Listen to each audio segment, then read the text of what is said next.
Kingdom Rush is one of those rare strategy games that manages to carve out an identity so distinct, so enduring, that even more than a decade later, it remains a touchstone for the entire tower defense genre.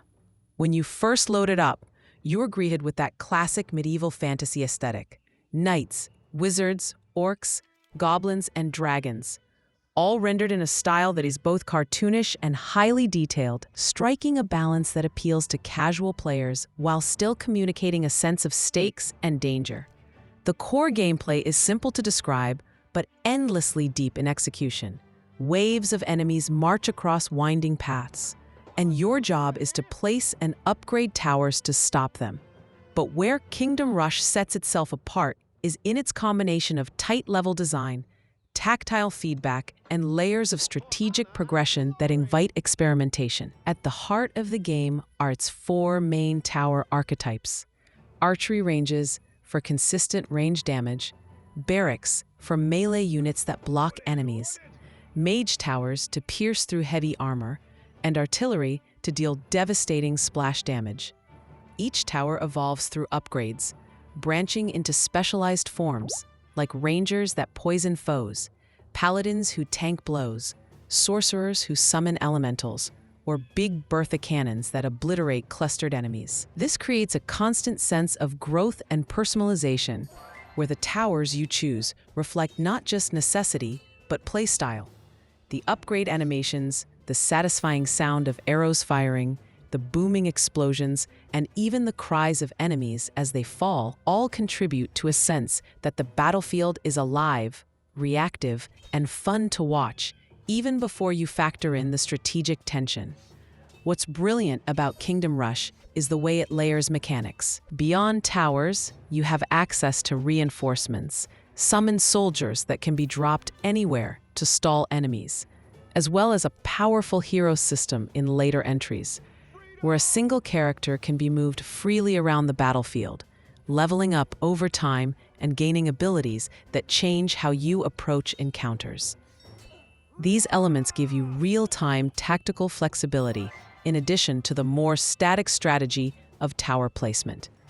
Boss battles further break the monotony, introducing screen-filling enemies with unique mechanics that force you to rethink your setup and adapt under pressure.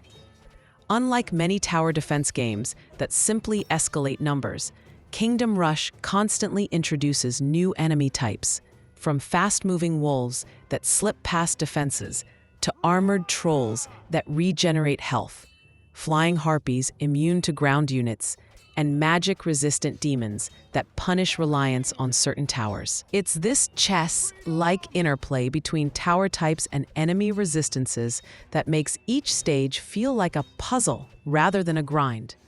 Progression is another area where the game shines. Between levels, you earn stars that can be invested into a skill tree, permanently upgrading your towers or abilities. This meta-progression scratches that RPG itch, allowing you to tailor your overall strategy. Do you want your reinforcements to hold longer, your artillery to hit harder, or your archers to fire faster? And on top of the campaign, there are challenge modes like Heroic and Iron challenges that strip away certain options or amplify enemy difficulty, forcing mastery rather than brute force. The developers at Ironhide Game Studio were smart to keep levels short but intense, so replaying them never feels like a chore, but rather an opportunity to test different approaches. Visually, Kingdom Rush has an inviting hand-drawn art style with richly colored environments that range from verdant forests to icy mountains and volcanic wastelands. The characters are exaggerated but charming, with goblins that look mischievous rather than terrifying, and human soldiers with comically oversized armor and swords. This art direction contributes to its broad appeal. Kids can enjoy it for the cartoon flair, while adults appreciate the clarity and personality that make units easily identifiable at a glance. Animations are fluid and snappy, ensuring that the battlefield is never static. Small touches, like sheep grazing in fields you can tap on, or soldiers saluting when deployed, show the developers' attention to detail and add a sense of humor that keeps the tone light despite the constant warfare. the soundtrack deserves its own mention. Epic orchestral scores filled with trumpets, drums, and strings that build intensity as waves progress. It creates a sense of urgency without ever becoming grating, and the sound effects layer beautifully over it.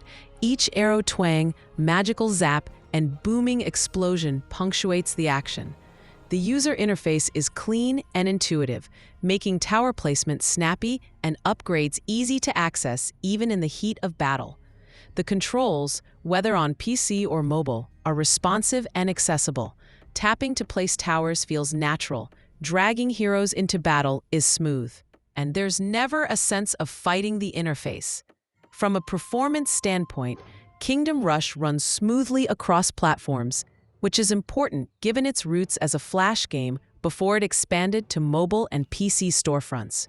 On mobile devices, it feels almost native, as though the genre was made for touchscreens, and the monetization model, while incorporating paid premium content and expansions, generally avoids the more predatory practices that plague free-to-play tower defense titles.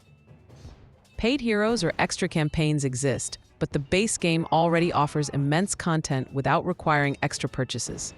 That balance helped it win a loyal community, who often praise the game for its fairness and polish compared to its contemporaries. Replayability is another key strength. Because levels are short, there's always an incentive to go back and try different strategies, complete higher difficulty challenges, or chase perfect star ratings. The variety of towers and heroes means no two playthroughs feel identical, and the later sequels in the series expand this formula with new settings, towers, and mechanics, without losing the essence of what made the original great. In fact, the Kingdom Rush franchise as a whole, spanning sequels like Frontiers, Origins, and Vengeance, has become synonymous with tower defense excellence, often used as the standard by which other games are judged. Community reception has been overwhelmingly positive since day one, with critics praising its accessibility for newcomers while offering depth for veterans, and players lauding its polish, humor, and balance. Ironhide Game Studio, based in Uruguay, built their reputation almost entirely on this franchise. And it's a testament to their vision and consistency that Kingdom Rush remains a go-to recommendation for anyone looking to dip into strategy games. Comparisons to other tower defense games highlight just how refined it is. Where many TD titles focus solely on overwhelming players with enemy swarms, Kingdom Rush provides carefully curated scenarios that encourage strategic planning, real-time improvisation, and long-term progression. It has more character, charm, and balance than rivals like Bloons TD or Plants vs. Zombies, leaning less into gimmicks and more into a cohesive package that just feels good to play. In the end, Kingdom Rush isn't just a tower defense game, it's the tower defense game.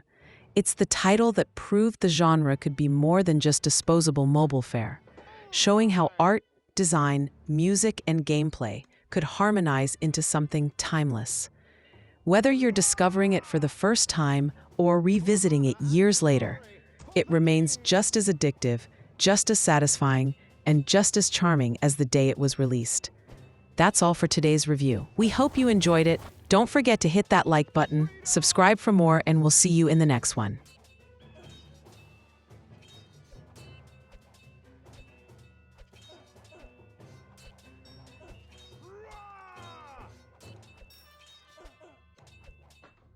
Have at thee! Freedom! Charge!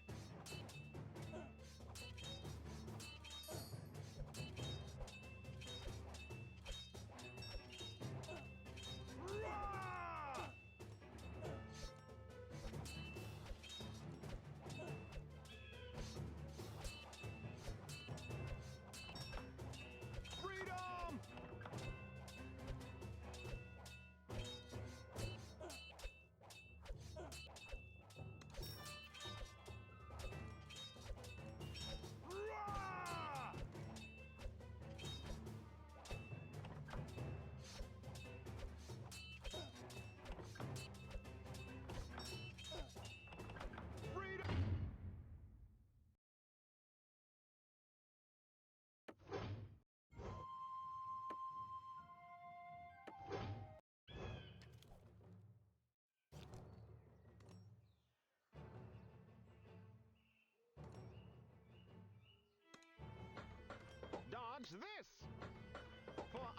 and glory